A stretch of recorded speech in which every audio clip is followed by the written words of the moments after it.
आज की स्टोरी एक शैतान के बारे में है, इसलिए वार्निंग पहले ही दे दूं, इस वीडियो को रात में मत देखना क्योंकि शायद आपकी रातों की नींद उड़ जाए। आगरा के पास एक छोटा सा गांव हुआ करता था, केसरपुर। उस गांव के बीचों बीच एक पुरानी बगिया थी जहां एक कुआं था। लोग कहते थे कि जो भी उस कुएं के पास जाता है वो उसे उस कुएं में खींच लेता है। और आगे की स्टोरी तो और ज्यादा खतरनाक है, लेकिन वो जानने से पहले हेलो गाइस, मेरा नाम है अविनाश कुमार और आप देख हॉरर स्टोरीज।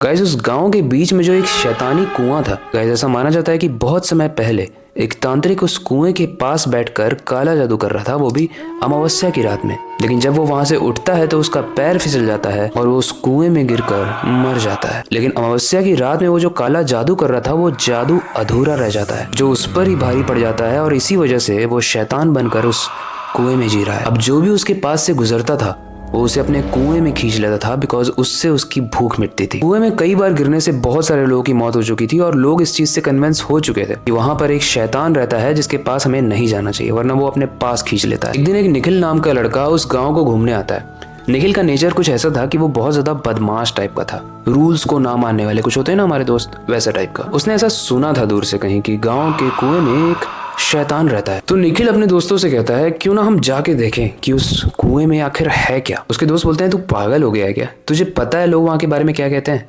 जो भी उसके पास जाता है वो गिर कर उसमें मर जाता है क्योंकि एक शैतान है जो खींच लेता है उन लोगों को। देखो, निखिल जैसे जो लोग होते हैं ना वो थोड़े से सनकी होते हैं। उसने अपने दोस्तों को कन्विंस किया और बोला कि अगर हम उस कुएं के पास जाएंगे और सक्सेसफुली वापस आ गए तो मेरी तरफ से एक पार्टी। अब यंगस्टर्स के बीच में पार्टी का वैल्यू क्या होता है वो तो आप जानते ही हो। तो अगली शाम वो सारे दोस्त उस बगिया के पास चले जाते हैं, बट वो एकदम नॉर्मल दिख रहा था। और निखिल बोलता है कि देखा, मैंने बोला था यहाँ कोई शैतान होता तो आसपास घूम नहीं रहा होता या कुछ अजीब सा फील होता, बट मुझे तो कुछ फील ही नहीं हो रहा है।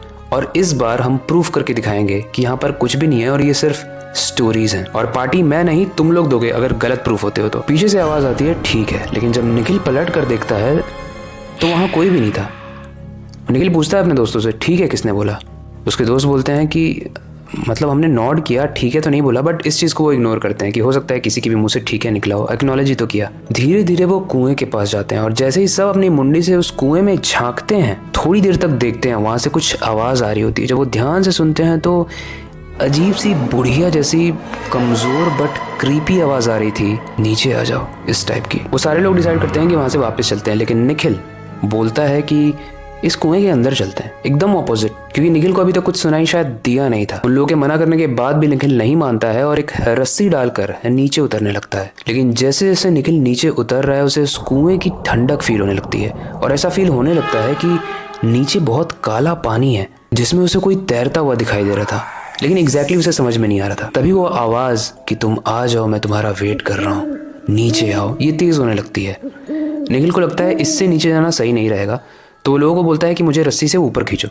जब उसके सारे दोस्त रस्सी से ऊपर खींचने लगते हैं तो वो देखते हैं कि पानी के अंदर से उल्टे पैर निकलते हैं जो कुएं की दीवार पर चलते चलते ऊपर आने लगते हैं।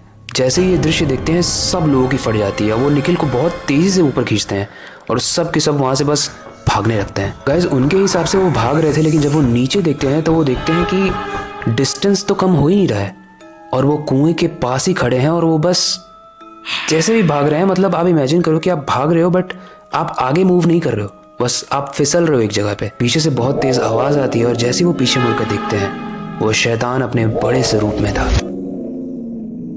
जैसे ही निखिल और उसके सारे दोस्त बगिया के बीचों बीच पहुंचते हैं, उन्हें वो कुआं दिखने लगता है। वो एक एक करके सबको उस कुएं के अंदर ढकेलने लगता है, किसी का पैर खींचकर, किसी की बॉडी को धक्का देके, और वो उसमें से कोई भी अपनी हेल्प नहीं कर पाता है। वैसे उस शैतान ने सारे ही दोस्तों को मार दिया कुएं में डुबाकर, लेकिन उसने निखिल को लास्ट के लिए छोड़ा था। लेकिन जैसे ही वो शैतान निखिल के पास आता है, निखिल डर के मारे आंख बंद कर लेता है, ये सोच के कि शायद ये एक सपना है, वो सोते हुए ये देख रहा है।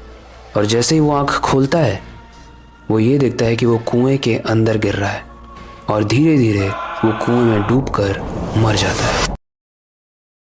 ऐसा माना जाता है कि आज भी उस कुएं से जितने भी लोग गुजरते हैं, जितने भी लोग उसके पास जाने की कोशिश करते हैं, उन्हें कुछ ना कुछ जरूर फील होता है। वहाँ के लोग उस कुएं के तो क्या, उस बगिया में भी नहीं जाते हैं, बिकॉज उसे हॉन्टेड माना जाता है। और ऐसा होता भी है गाइस, मेरे भी गाँव में एक हॉन्टेड कुएं की कहानी है। वेल, आपको क्या लगता है, अगर ऐसा कुआं आपके घर के आसपास हो या आपके गाँव में हो तो आप जाने की हिम्मत करोगे जस्ट टू एक्सप्लोर कि ये सब सच है या नहीं?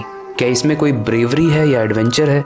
मुझे कमेंट सेक्शन में ज़रूर बताना। ये कहानी आपको कैसे लगी, उससे रिलेटेड कोई भी फीडबैक हो जो हमारे लिए बहुत ज़्यादा वैल्यूएबल है तो आप कमेंट सेक्शन में ज़रूर बताना। आपके पास कोई सजेशन है तो वो भी आप कमेंट सेक्शन में बता सकते हो। बाकी ये वक्त आ चुका है इस स्टोरी को एंड करने का और नई स्टोरी पर काम शुरू करने का। लेकिन जाने से पहले बस एक ही चीज़ कहना चाहूँगा, स्टोरीज डिफरेंट होती हैं लेकिन एंड वाला पार्ट नहीं। तो अपनी क्यूरियोसिटी को डाई मत होने देना, नई चीज़ें सीखते रहना अपने बेड के नीचे और खिड़की के बाहर ज़रूर देख लेना। मिलते हैं अगली वीडियो में।